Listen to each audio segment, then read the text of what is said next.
Guys welcome back to our channel Vantra Education. आज हम लोग करने वाले हैं इम्पोर्टेंट डेरिवेशन चैप्टर 1 का, और ये है पार्ट 2। आई होप कि आप सब ने पार्ट 1 देख लिए होंगे। Let's start our video. तो सबसे फर्स्ट है हम लोग का verification of Gauss law using Coulomb's law. इसको करने से पहले गॉस लॉ क्या होता है, अगर आपसे कोई पूछे कि गॉस लॉ क्या होता है, तो गॉस लॉ ये होता है कि अगर कोई एक इनक्लोज सरफेस है तो उसके अंदर ढेर सारे इलेक्ट्रिक फील्ड जा रहा है, तो उसमें कितना फ्लक्स जनरेट हुआ, तो कितना फ्लक्स जनरेट होगा, जो जितना भी उसके अंदर इलेक्ट्रिक फील्ड जा रहा है उसका 1/ε0 टाइम्स फ्लक्स उसके अंदर जनरेट हुआ। तो फाई का वैल्यू गॉस लॉ से क्या हो जाएगा, Q इनसाइड अपॉन ε0 और क्लोज इंटीग्रल ऑफ EdA। अब हम लोग करते हैं डेरिवेशन। तो सबसे पहले आप कोई प्लस Q चार्ज लेंगे एट पॉइंट A, और आप गॉसियन सरफेस लेंगे स्फेयर का। अब यहाँ पे स्फेयर क्यों हुआ, क्योंकि जो गॉस लॉ है वो सिर्फ 3D सरफेस के लिए एप्लीकेबल होता है, 2D के लिए नहीं होता है। तो यहाँ पे हम लोग स्फेयर लेंगे जिसका रेडियस R होगा और सेंटर पे प्लस Q चार्ज होगा।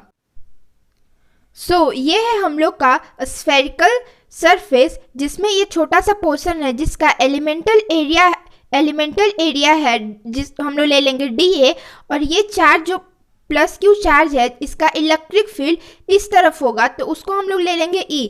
अब इस चार्ज से इलेक्ट्रिक फील्ड इस तरफ भी होगा, इस तरफ भी होगा, इस तरफ, और जो छोटा सा पोर्शन है मतलब जो एलिमेंटल एरिया है वो कहीं पे भी हो सकता है। तो हम लोग किसी भी एक जगह पे उसको लेकर और छोटे से एलिमेंटल एरिया में जो इलेक्ट्रिक फील्ड जा रहा है उससे पूरे बॉडी में कितना इलेक्ट्रिक फ्लक्स जनरेट हो रहा है वो हम लोग इससे निकाल लेंगे।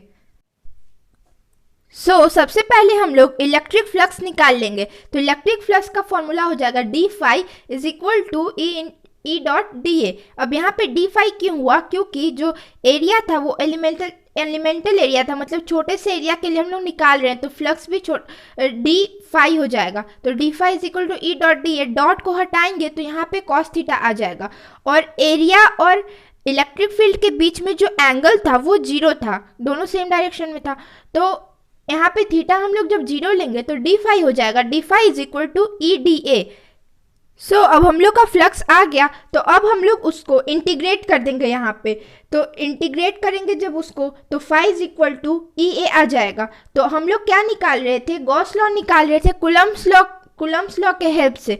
तो यहाँ पे E का वैल्यू जो है वो हो जाएगा 1/4πε0 Q अपॉन R² होता है, और एरिया यहाँ पे स्फेयर का है, तो स्फेयर का एरिया क्या होता है 4πr²। तो इन दोनों का जो वैल्यू है वो पुट कर देंगे, तो फाई क्या आ जाएगा, phi is equal to Q upon ε0 आ जाएगा। नेक्स्ट है हम लोग का derive expression for electric field due to a straight uniformly charge infinite line of charge density. और आपको ये ऐसे भी पूछ सकता है, use Gauss law to derive the expression for the electric field due to a straight uniformly charge infinite line of charge density. तो basically हम लोग का यहाँ पे एप्लीकेशन ऑफ गॉस लॉ, ये जो है वो एप्लीकेशन ऑफ गॉस लॉ है। तो चलिए इसको प्रूफ करते हैं। अब हम लोग एक यूनिफॉर्म लॉन्ग स्ट्रेट वायर ले लेंगे जो कि बहुत ही लंबा होगा, इनफाइनाइटली लॉन्ग होगा, बट हम लोग जब उसको जूम करेंगे तो वो इतना थिक दिखेगा, और उसके अंदर ढेर सारा चार्जेस होगा। तो जब ढेर सारा चार्जेस होगा मतलब ढेर सारी इलेक्ट्रिक फील्ड होगा। अब आप देख रहे होंगे कि इलेक्ट्रिक फील्ड हम लोग इस तरह से शो करते हैं, लेकिन इसका जो गॉसियन सरफेस है वो सिलेंड्रिकल क्यों होता है, तो वो सिलेंड्रिकल इसलिए होता है क्योंकि समझिए कि ये एक हम लोग का वायर है, सिलेंड्रिकल वायर है, तो इससे हर तरफ से इलेक्ट्रिक फील्ड निकलेगा चारों तरफ से। तो जो गॉसियन सरफेस है वो भी तो सिलेंड्रिकल होगा, क्योंकि हर तरफ से निकल रहा है इससे इलेक्ट्रिक फील्ड ऐसे, तो उसका जो गॉसियन सरफेस है वो भी इनक्लोज्ड होगा और सिलेंड्रिकल होगा। तो यहाँ पे ये हम लोग का गॉसियन सरफेस हो गया, और यहाँ पे हम लोग सबसे पहले इधर का होगा एक एलिमेंटल एरिया, यहाँ से लेंगे, फिर एक यहाँ से लेंगे, और फिर एक सिलेंड्रिकल पार्ट से लेंगे। तो यहाँ से हम लोग लिए एलिमेंटल एरिया, तो इसको हम लोग 1 लिख दे दिए। और यहाँ पे देखिए इलेक्ट्रिक फील्ड और एरिया के बीच में एंगल कितना का बन रहा है, 90 डिग्री का। और यहाँ पे ये 2 है हम लोग का, तो यहाँ पे भी जो इलेक्ट्रिक फील्ड है और एरिया के बीच का जो एंगल है वो 90 डिग्री बनेगा। और यहाँ पे जो एलिमेंटल एरिया है उसका डायरेक्शन और इलेक्ट्रिक फील्ड के डायरेक्शन तो दोनों सेम है, तो जो यहाँ पे थीटा है वो 0 डिग्री हो जाएगा। इसका जो लेंथ है वो हम लोग स्मॉल एल ले लेंगे। यहाँ पे हम लोग को निकालना क्या है कि गॉसियन सरफेस की वजह से कितना फ्लक्स जनरेट हो रहा है और उसकी वजह से कितना इलेक्ट्रिक फील्ड जनरेट हो रहा है।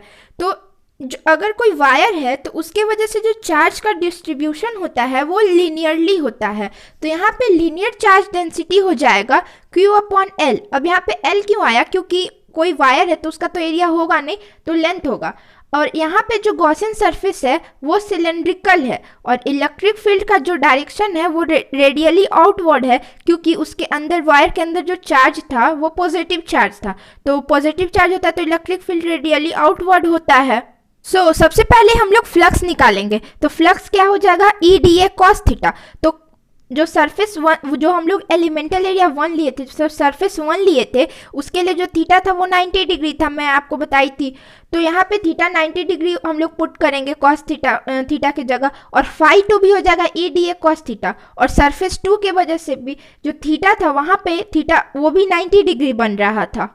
और जो सरफेस 3 था वहाँ पे थीटा इज इक्वल टू 0 था, तो फाई 3 भी EdA cos थीटा होगा, बट थीटा का वैल्यू यहाँ पे 0 होगा।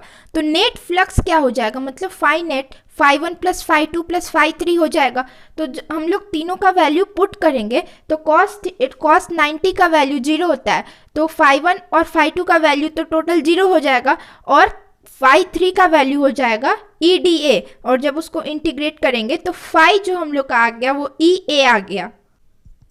फाई का वैल्यू आया था EA, और A यहाँ पे एरिया है। तो आप कितने लोगों ने यहाँ पे सोचा होगा कि एरिया किसका हम लोग लेंगे, क्या पूरे गॉसियन सिलेंड्रिकल सरफेस का लेंगे? नहीं, पूरे का नहीं लेंगे, बस जो सिलेंड्रिकल है उसका लेंगे, बिकॉज ऊपर और नीचे वाला सरफेस, मतलब जो सरफेस 1 और 2 था उसका फाई इज इक्वल टू 0 आ गया, तो उसको हम लोग कंसिडर नहीं करेंगे। यहाँ पे बस हम लोग जो सिलेंड्रिकल सरफेस है उसको कंसिडर करेंगे।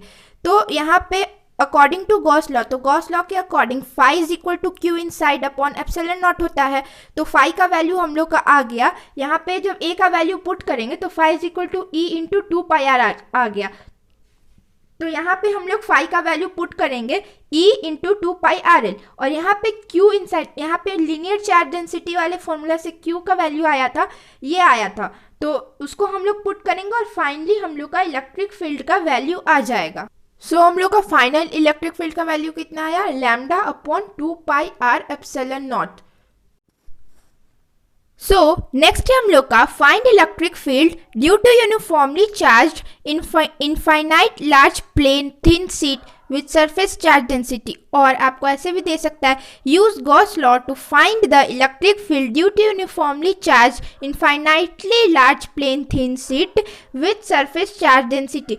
मतलब कि इसमें आपको करना क्या है, एक बहुत बड़ा, बहुत इनफाइनाइटली लार्ज प्लेन शीट है, उसमें आपको इलेक्ट्रिक चार्ज निकालना है। अब ये एक इनफाइनाइटली लॉन्ग शीट है, मतलब बहुत बड़ा शीट है, तो इसके पूरे के लिए तो हम लोग इलेक्ट्रिक फील्ड निकाल नहीं सकते हैं, तो छोटे से रीजन का हम लोग इलेक्ट्रिक फील्ड निकालेंगे। और इस शीट में पॉजिटिव चार्ज जो है वो डिस्ट्रीब्यूटेड है, तो जो इसका गॉसियन सरफेस है वो सिलेंड्रिकल बनेगा। और क्योंकि यहाँ पे पॉजिटिव चार्ज है तो इलेक्ट्रिक फील्ड जो है वो रेडियली आउटवर्ड होगा। तो सिंपली आप लोग याद रखिए कि जब भी हम लोग को गॉसियन एप्लीकेशन, मतलब गॉसियन एप्लीकेशन को जब भी हम लोग को निकालना रहता है तो सबसे पहले हम लोग टोटल फ्लक्स निकाल लेंगे, और देन जो फ्लक्स का वैल्यू आएगा उसको गॉस लॉ के इक्वेशन में पुट कर देंगे और आंसर आ जाएगा। तो क्या करेंगे, जब भी हम लोग को गॉसियन एप्लीकेशन निकालना रहेगा तब हम लोग सबसे पहले टोटल फ्लक्स निकालेंगे, देन फ्लक्स का वैल्यू जो आएगा वो गॉस लॉ के इक्वेशन में पुट कर देंगे। तो यहाँ पे भी हम लोग पहले टोटल फ्लक्स निकालेंगे। तो यहाँ पे जो गॉसियन सरफेस है उसका 3 सरफेस मतलब फ्लक्स निकलेगा। तो यहाँ पे का जो तो ये जो सबसे फर्स्ट सरफेस है इसका हम लोग एलिमेंटल एरिया DA ले लेंगे और यहाँ पे इलेक्ट्रिक फील्ड और एरिया के बीच में जो एंगल है वो 0 बन रहा है, मतलब थीटा इज इक्वल टू 0 यहाँ पे हो जाएगा। यहाँ पे ये और 2 पे भी वैसे ही होगा, थीटा जो है उसका वैल्यू 0 आएगा क्योंकि इलेक्ट्रिक फील्ड और एरिया के बीच का एंगल 0 डिग्री है। बट यहाँ पे जो 3 है DA, यहाँ पे जो 3 है सरफेस 3 पे जो एंगल है वो 90 डिग्री का बन रहा है, मतलब कि थीटा यहाँ पे 90 डिग्री हो जाएगा। और प्रीवियस वाले में आपने देखा था कि लीनियर था तो वो लीनियर चार्ज डेंसिटी था। यहाँ पे सरफेस है तो कुछ सरफेस चार्ज डेंसिटी भी होगा, तो जो सरफेस चार्ज डेंसिटी है उसको हम लोग सिग्मा से डिनोट करते हैं। और क्योंकि Q चार्ज डिस्ट्रीब्यूटेड है A एरिया में तो sigma is equal to Q upon A हो जाएगा। और एक चीज जो है, आप कुछ लोगों ने नोटिस किया होगा कि मैं सीट थोड़ा सा टेढ़ा बनाई थी। वो इसलिए बनाई थी क्योंकि आप लोग को भी डायग्राम में सीधा सीट नहीं बनाना है क्योंकि वो 2D दिखेगा फिर, और गॉस लॉ 3D के लिए एप्लीकेबल है तो उसको थोड़ा सा टेढ़ा बनाने से वो 3D का लुक आएगा। तो अगर आपने सीधा बना दिया तो हो सकता है एग्जाम में मार्क्स कट हो जाए। सो जैसा कि मैं आपको अभी बताई कि यहाँ पे सरफेस चार्ज डेंसिटी होगा सिग्मा और गॉसियन सरफेस सिलेंड्रिकल होगा। और गॉसियन एप्लीकेशन मतलब है तो उसमें निकालने के लिए सबसे पहले हम लोग टोटल फ्लक्स निकालते हैं। तो टोटल फ्लक्स हम लोग का फाई नेट φ1 प्लस φ2 प्लस φ3 हो जाएगा। और φ1 में हम लोग देखे थे कि थीटा का वैल्यू जो था, मतलब सरफेस 1 में जो थीटा का वैल्यू था वो 0 था, तो EDA cos 0 plus EDA cos 0 degree plus surface 3 में थीटा का वैल्यू 90 था, मतलब cos 90 इज इक्वल टू 0 होता है तो टोटल वैल्यू 0 हो जाएगा। और जब EDA को हम लोग इंटीग्रेट करेंगे तो वैल्यू आएगा EA, तो φ इज इक्वल टू 2EA हो जाएगा। सो हम लोग का फ्लक्स का वैल्यू आ गया। अब हम लोग गॉस लॉ के जो फॉर्मूला होता है उसमें फाई का वैल्यू पुट करेंगे और फिर आंसर मिल जाएगा। तो phi according to Gauss law phi is equal to होता है Q inside upon epsilon naught, और फाई का वैल्यू हम लोग आया था 2EA, तो 2EA इज इक्वल टू यहाँ पे Q के जगह हम लोग सिग्मा A लेंगे क्योंकि वो सरफेस चार्ज डेंसिटी वाले फॉर्मूला से हम लोग देखे थे, तो वहाँ पे सिग्मा A पुट करेंगे तो E का जो वैल्यू है वो आ जाएगा सिग्मा अपॉन 2 एप्सिलॉन नॉट, और ये जो वैल्यू है वो R से इंडिपेंडेंट है।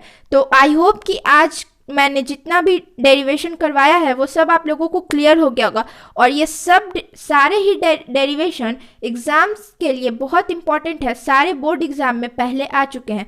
सो आप लोग इसको इतना बार प्रैक्टिस कीजिए कि एकदम रट जाना चाहिए, मतलब अगर कोई नींद से भी उठा के पूछे तो आप एकदम बन जाना चाहिए। सो आज के लिए इतना ही। आई होप कि सब क्लियर हो गया होगा, और कमेंट बॉक्स में अपना फीडबैक ज़रूर दें, और अगर आपको ये वीडियो हेल्पफुल लगा हो तो अपने फ्रेंड्स के साथ ज़रूर शेयर करें। सो मिलते हैं नेक्स्ट वीडियो में, तब तक के लिए बाय।